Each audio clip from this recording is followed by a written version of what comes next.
tangan diikat ke belakang, kepala dipaksa menyentuh lantai. Lagu kebangsaan Israel diputar keras-keras bukan untuk merayakan kemenangan, tapi untuk menghinakan manusia yang hanya ingin menolong. Itulah yang dialami aktivis Global Sumut Flotilla di Laut Mediterania 18 Mei 2026. Sementara Perdana Menteri Israel Benjamin Netanyahu menonton langsung dari ruang komando militer di Tel Aviv, dan Menteri Keamanan Nasional Itamar Ben-Gvir berjalan di antara para tahanan sambil merekam videonya sendiri. Ini kisah nyata, dan ini melibatkan saudara-saudara kita. Global Sumut Flotilla 2 adalah armada kemanusiaan sipil internasional yang berangkat dari Barcelona, Spanyol pada 12 April 2026. Lebih dari 70 kapal membawa sekitar 1.000 aktivis dari 39 negara dengan satu tujuan, menembus blokade laut Israel untuk mengantar bantuan ke Gaza. Yang mereka bawa bukan senjata, susu bayi, obat-obatan, makanan, pembalut untuk perempuan, dan kebutuhan ibu hamil. Untuk rakyat Gaza yang sudah berbulan-bulan kelaparan di balik blokade Israel.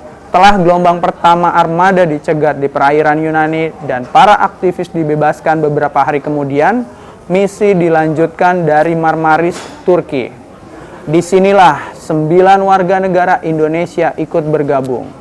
Senin 18 Mei 2026, sekitar pukul 15 WIB, Komando Angkatan Laut Israel menyerbu kapal-kapal itu di perairan internasional. 167 km dari pantai Siprus, jauh dari wilayah Israel manapun. Operasi ini bukan aksi lapangan biasa. Perdana Menteri Benjamin Netanyahu langsung memantau dari markas militer Kiryat di Tel Aviv bersama dengan Menteri Pertahanan Israel Katz. Kantor Netanyahu merilis video dirinya berbicara langsung dengan Komandan Angkatan Laut yang memimpin operasi. Ia memuji pasukannya karena dianggap berhasil menggagalkan rencana jahat untuk membobol blokade terhadap teroris Hamas di Gaza. Netanyahu bahkan membatalkan jadwal kesaksiannya di sidang korupsi hari itu dengan alasan rapat keamanan seharian penuh. Jelas, ini bukan operasi keputusan perwira lapangan. Ini direstui dan dipantau langsung dari pucuk pimpinan Israel. חשובה להגן על הגבול המזרחי. אנחנו לוקחים בחשבון שהאויבים שלנו רוצים לפלוש למדינת ישראל, ולכן אנחנו סומכים עליכם. אני מאוד התרשמתי מהכלים, מהאמצעים החדשים, אבל בעיקר אני מתרשם מכם. ואני רוצה להגיד לכם שעם ישראל כולו בוטח בכם, ואני מצדיע לכם. Tapi yang membuat dunia terbakar adalah apa yang terjadi setelah penangkapan. Menteri Keamanan Nasional Israel, Itamar Ben-Gvir, politikus sayap jauh yang sebelumnya dikenal sanksi sejumlah negara barat, datang langsung ke lokasi penahanan. Ia merekam dan mengunggah video sendiri ke publik.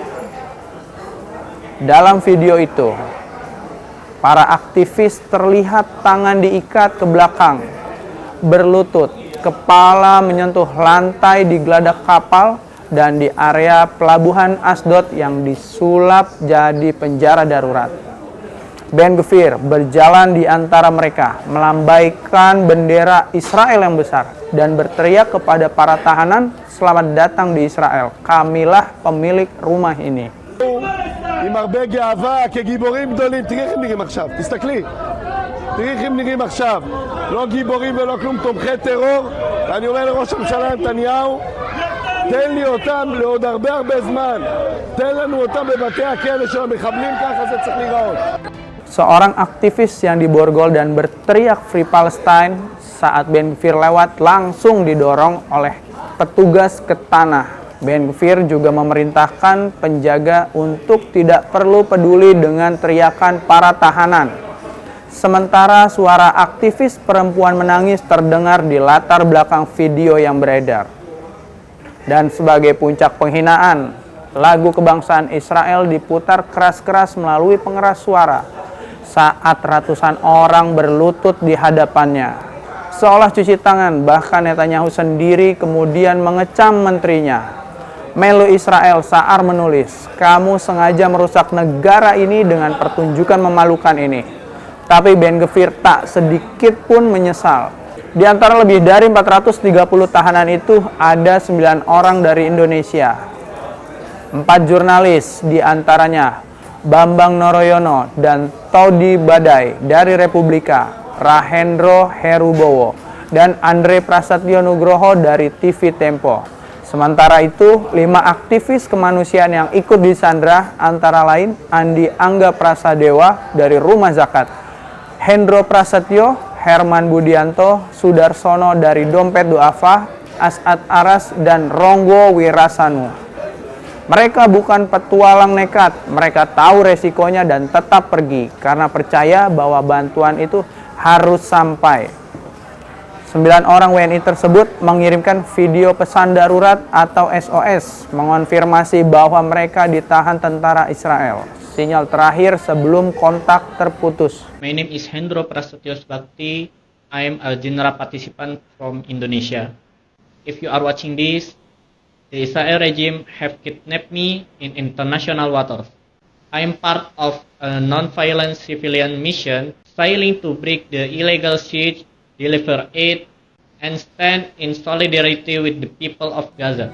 Kabar ini mengguncang Indonesia dan Menteri Luar Negeri Indonesia Sugiono langsung angkat bicara. Dalam pernyataannya di Kompleks Parlemen Senayan, Rabu 20 Mei 2026, Sugiono meluruskan istilah yang beredar di media sosial. Kita berharap kondisi mereka baik-baik saja. Kami juga terus melakukan upaya koordinasi karena kita tidak punya hubungan langsung. Jadi kita minta tolong kepada teman-teman kita yang pertama mengalami nasib serupa juga. Ia menjelaskan, berdasarkan pola yang sama saat Global Summit Flotilla 1, para aktivis kemungkinan akan dideportasi, bukan dituntut pidana. Pemerintah pun menargetkan pemulangan dalam kondisi selamat. Video-video aktivis itu, pembawa susu dan obat-obatan dipermalukan dengan tangan terikat dan dipaksa berlutut bukan sekedar berita dari negeri jauh. Itu adalah wajah dari apa yang terjadi di Gaza setiap hari. Dalam skala yang jauh lebih besar dan jauh lebih mengerikan. 9 WNI itu pergi bukan untuk konten, bukan untuk viral. Mereka pergi karena percaya bahwa diam di hadapan ketidakadilan adalah sebuah pilihan. Dan mereka menolak memilihnya. Hingga saat ini, pemerintah Indonesia terus berjuang melalui jalur diplomatik untuk memulangkan mereka. Semoga para aktivis selalu dalam lindungan Tuhan Yang Maha Esa. Demikianlah headline inews.id hari ini. Update berita-berita terkini di www.inews.id. Saya Komarudin Bagja, sampai jumpa.